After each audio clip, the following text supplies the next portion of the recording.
Political discipline of the people, by the people, for the পিপুল।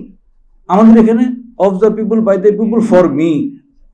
আমি বসলে আমি আর ছাড়বো না। তো এই যে পলিটিক্যাল ডিসিপ্লিনও নাই, ইকোনমিক ডিসিপ্লিনও নাই। আমরা শুধু সোশ্যাল ডিসিপ্লিনটাকে একটু ধরে রেখেছিলাম। এটা বলেছিল ইখওয়ান আন্দোলনের যে করেছিলেন সৈয়দ শহীদ কুতুব ইজিপ্টের, ওই ভদ্রলোকের একটা বইতে আমি এটা পেয়েছি যে ওরা আমাদের তিনটা জিনিসের ভিতরে একটা জিনিস ধরে রাখছে, আর ওরা দুইটা জিনিস ধরে রাখছে। অ্যাসিস্ট্যান্ট আছে, ডাকছে, আয় তুই ত্রিশূল নিয়ে আয়, ত্রিশূল নিয়ে আসে, তামার তার নিয়ে আয়। তো ওর গায়ে ত্রিশূল দিয়ে তামার তার দিয়ে পেঁচাই দিচ্ছে। এটা কি করতেছে? এত রোগে যেহেতু মারা যান নাই, ঠাডা না বললে আপনি মারা যাবেন না, ঠাডাতেও যেন না মারা যান, এই জন্য আমি ত্রিশূল লাগাইছি, আর্দিং করে দিচ্ছি। আমাদের দেশের অবস্থা এখন আর্দিং করে দেওয়ার মতো পর্যায়ে আমরা পড়ে গেছি। এখন জিনিসটা হচ্ছে যত যত এলাকাতে আমাদের সমস্যা, প্রতিটা এলাকার সমস্যা দেখলে একটা সমস্যায় বের হয়ে আসে, কি? দুর্নীতি। আচ্ছা, দুর্নীতিটাকে আমরা ফিজিক্যাল ডিজিজ হিসাবে দেখি। ফিজিক্যাল, ধরো, জেল করো, বিচার করো, এটা করো। আসলে দুর্নীতি হচ্ছে একটা psychiatric disease. Man gets morally corrupt long time before he acts on ইট।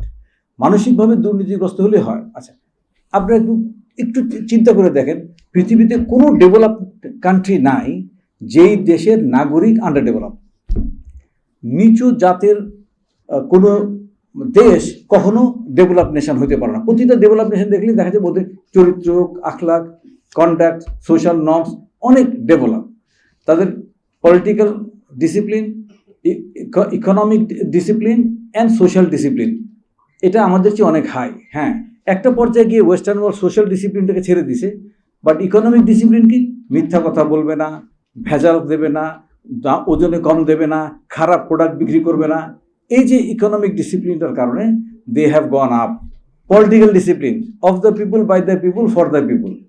আমাদের এখানে of the people, by the people, for me. আমি বসলে আমি আর ছাড়বো না। তো এই যে পলিটিক্যাল ডিসিপ্লিনও নাই, ইকোনমিক ডিসিপ্লিনও নাই। আমরা শুধু সোশ্যাল ডিসিপ্লিনটাকে একটু ধরে রেখেছিলাম। এটা বলেছিল ইখওয়ান আন্দোলনের যে করেছিলেন সৈয়দ শহীদ কুতুব ইজিপ্টের, ওই ভদ্রলোকের একটা বইতে আমি এটা পেয়েছি যে ওরা আমাদের তিনটা জিনিসের ভিতরে একটা জিনিস ধরে রাখছে, আর ওরা দুইটা জিনিস ধরে রাখছে। আমরা অনেকদিন ভালো থাকবো socially, but gradually will also collapse, but this people will also collapse. উনি বলেছিল 25 থেকে 30 বছর, বাট ইট ইজ অলমোস্ট। দুর্নীতি এমনি একটি সমস্যা, এটা সাইকিয়াট্রিক সমস্যা। দুনিয়াতে যে কোনো ডিজিজের জন্য দুইটা ট্রিটমেন্ট, একটা হলো কি অ্যাডমিনিস্ট্রেশন, একটা হলো মেডিকেশন।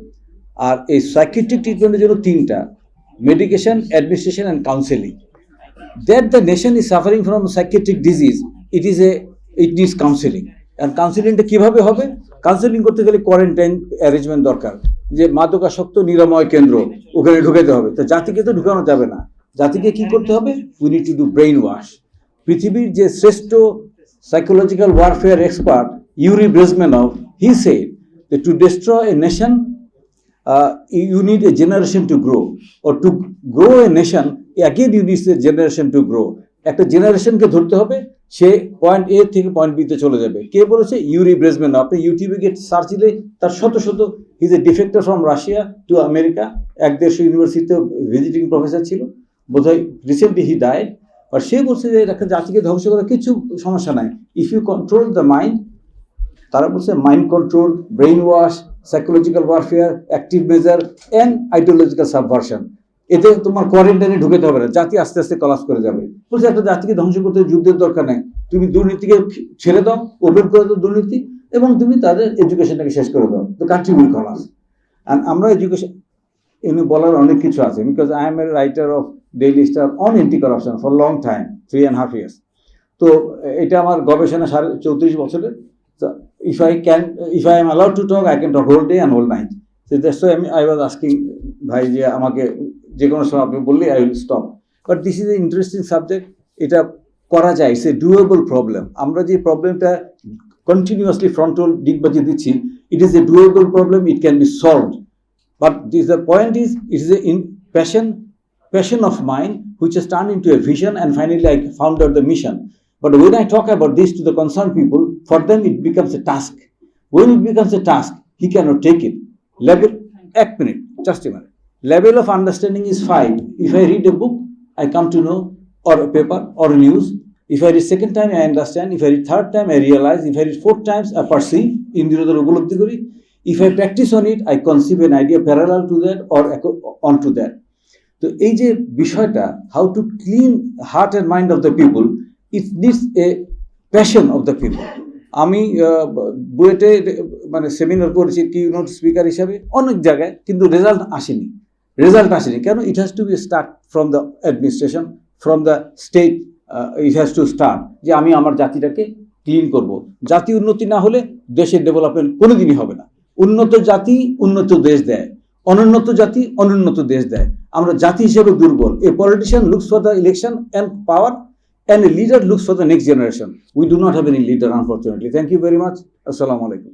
আজকের রাষ্ট্রের এই সন্ধিক্ষণে আমার মনে হয় যে আপনাদের চমৎকার পরামর্শ, শুধু এই বিষয়টা যে খুব গুরুত্বপূর্ণ এই বিষয়টাই শুধু নয়, আজকের আলোচনায় যে বিষয়গুলো আসা দরকার, কিছু রিকমেন্ডেশন আসা দরকার, যাতে আমরা সরকারকে কিছু রিকমেন্ডেশন দিতে পারি, বর্তমান সরকারকে আমরা সহযোগিতা করতে পারি। তো দুর্নীতিমুক্ত সমাজ গঠন তো এটা একটা লং টার্ম একটা আমরা বলবো যে অ্যাক্টিভিটি। সেক্ষেত্রে এডুকেশন সিস্টেমটা reformation very very very important. আমাদের এডুকেশন সিস্টেমে ইথিক্স ভ্যালুজ অনেক বেশি উপেক্ষিত।